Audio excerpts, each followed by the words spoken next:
I just watched the Thunderbolts and there's a huge problem with John Walker. Well, actually there's multiple. But the first one is the reason that he's here in the first place. Because he's such a bad guy and doesn't deserve the shield. Because he did a bad thing, which got him kicked out of the position of being Captain America. And Walker's isn't the only case where they've had a bad past. Look at Bucky. Even though he was mind controlled, he still doesn't have a good look. Even Yelena, mind controlled again, but it would still be too negative to have her as a public hero based on her past. Same goes for the rest of them. So it's pretty much just a team of failures based on their past. But the problem is, Walker did nothing wrong. No, seriously. He did nothing wrong. But the big thing that ruined his reputation was putting blood on the shield, which I always found really odd that they showed it so often because Cap literally killed people as well. You could argue that they were Hydra soldiers, but the guy that John killed was a terrorist who was part of a team of super soldier terrorists who blew up a building to send a message. And when the leader of the cult was asked about the civilians in the building, "This is the only language these people understand."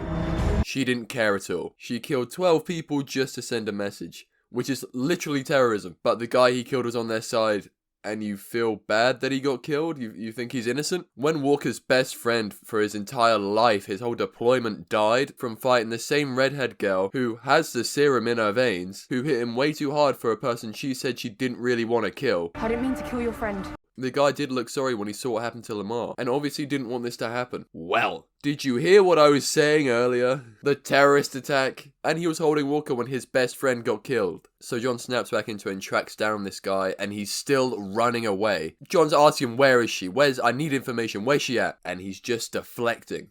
Don't forget, Lamar died less than 4 minutes before this, and he wouldn't answer Walker's questions. He wasn't giving any answers that mattered, like he's not armed or anything. He's as guilty as the rest of them and deserved everything he got. And if you're looking at this guy like he's terrible for doing this is so hypocritical. Let's look at someone who did the same stuff, even worse, mind you, and didn't even get 1% of the treatment that Walker got. From the fans later on, and from later on in the stories. Wanda. Oh my god, Wanda. She mind-controlled people for weeks to get her clanker husband back and managed to have kids from him. Biology definitely wasn't in that episode, and I don't remember Tony putting that meat stick on Vision, which would be wild in the first place, seeing that he's supposed to be some hero to be Ultron. Tony would just be doing that for himself. But when Wanda lost her fake kids, her fake husband, she went through some savage murder spree trying to take the power of Miss America. She didn't really get mentioned in the later MCU movies for what horrors she committed. And she got no kickback from fans. Walker got so much worse kickback from fans just for replacing Captain America. But hey, I could have missed some things. Not to mention the huge thing that led Walker to do this in the first place, other than his friend dying. Bro was genuinely tweaking off the serum the whole time. And if it's anything like steroids, because this isn't the same original formula that Captain America got, it's definitely affected him because he's way more aggressive in this. Now, the massive problem why this character gets all the hate he did, it's very short because I think the fans just want Steve back. Understandably, he was the perfect super soldier. But this is where you're getting John Walker's character wrong. John Walker isn't supposed to be perfect at all. He's supposed to be great on paper, with all his medals, all the things he's done, like the big guys were in the first Captain America movie, the ones who were good without the serum. Hodge passed every test we gave him. He's big, he's fast, he obeys orders, he's a soldier. He's a bully.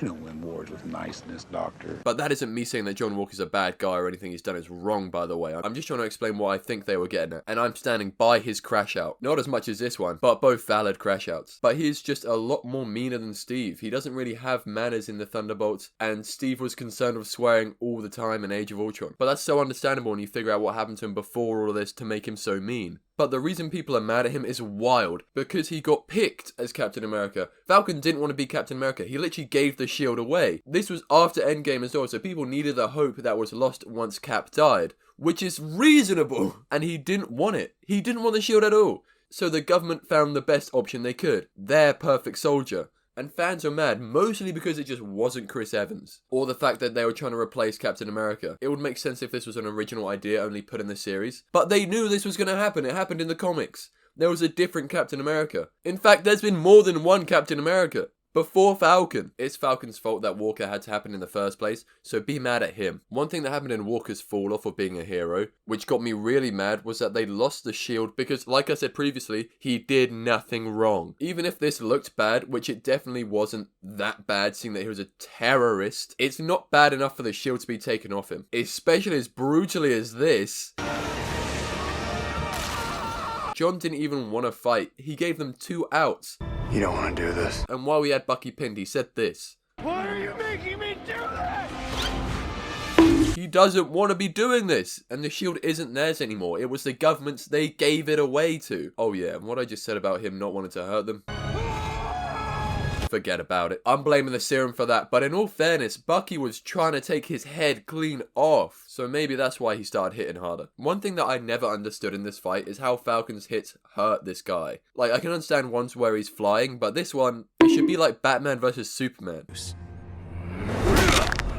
Man, I hate Batman. Bucky and Falcon are wild for doing this to Walker as well. They both served in the military, lost their best friend. They should understand exactly what Walker's going through. And seeing that it was reasonable for Walker to kill this guy in the first place, because he was a terrorist. Who helped in killing his best friend? Even held John back while she murdered his best friend. Before you say that the girl who killed him had the super soldier serum in her, and didn't mean to hit him that hard because she was fighting Bucky who can take those punches, that's entirely wrong.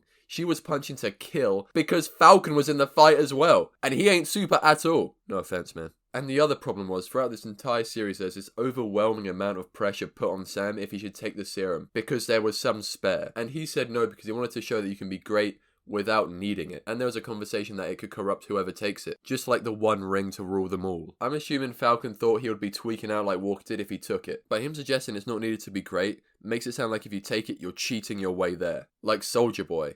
But people who weren't happy with Walker taking the serum, which is ridiculous, it's understandable to think that you need the serum to be Captain America. Because without the serum, Steve Rogers would have died walking up the stairs. So Walker thought it was needed, seeing that he was losing most fights before that, especially compared to people who were more advanced than he was. And his talk with Lamar definitely pushed him towards taking the serum. Thinking back on the worst deployment of his life, thinking he lost a lot of good men out there. Also him doing a lot of bad things in the war because war never changes. Going into how many men he could have saved if it was for the serum, which is reasonable. But the show spun around massively and portrayed him as some bad guy once he took it, which is crazy. In the original Captain America, the Doctor does say the serum does do something to your emotions. John never really had any sort of hate before he took the serum. He was quite a nice guy even when things didn't go his way in the beginning. Later it changed because everyone gets mad when they drop a sandwich, let alone a stressful government project operation that keeps going wrong, leading to people dying. And that seems very excusable to me. I think they did this in the series to show what would have happened in the original Captain America if they gave the serum to the wrong guy. But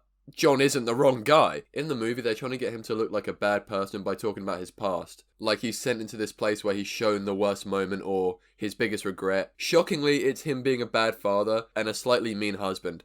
Personally, he's not being a bad anything in this scene, apart from maybe a husband, but babies do bring stress into relationships, obviously. He's supposed to be watching the baby and he's just a foot away from it, on his phone, a foot away from the baby, reading articles about how bad his Captain America was. And his wife is getting on him saying that he's doing a bad job, he isn't really watching the baby. The baby was definitely in his peripheral vision though, so he could kind of see it, but so he believes he was doing an alright job.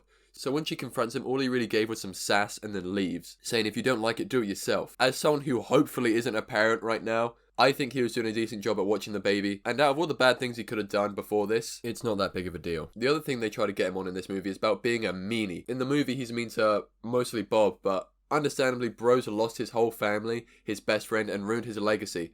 Of course he's going to have a chip on his shoulder the whole time. And I would let you say he's bad because of this, but the way he was moving in those fights and protecting his teammates in the fights, he did not discriminate at all or have any hate towards them while he was on their team. Even Bucky, who called him out on his bad relationship with his family in front of everybody, which is completely wild and unnecessary because he held no hatred for him even after Bucky tried to take his head off, which looked like a lethal blow. Thank God he dodged it.